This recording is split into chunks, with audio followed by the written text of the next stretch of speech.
একটা নিউক্লিয়ার বমকে দিওয়ালির বমের মতো ফিউজ করে দেবে এমন জিনিস দুনিয়াতে শুধু একটাই আছে, ভলক্যানো।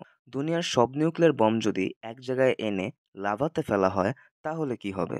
ভারতের আন্দামান অ্যান্ড নিকোবরের সামনে একটা অ্যাক্টিভ ভলক্যানো আছে। ভলক্যানোর টেম্পারেচার 1300 ডিগ্রি সেলসিয়াস হয়ে থাকে।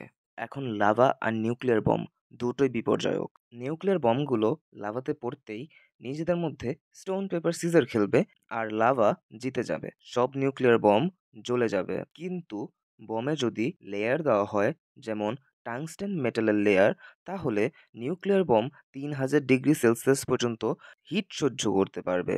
আর লাভাতে ড্রপ করতেই লাভা ভেদ করে বের হয়ে যাবে আর লিকুইড লাভা কয়েক কিলোমিটার পর্যন্ত ছিটিয়ে যাবে। কিন্তু এখন যে নিউক্লিয়ার বম ম্যানুফ্যাকচার করা হয় ওইগুলোতে টাংস্টেনের লেয়ার অলরেডি দেওয়া থাকে। মানে তারা জেনে বুঝে টেস্ট করে টাংস্টেনের লেয়ার দেয় যেন এটা ডিস্ট্রয় করানো যেতে পারে।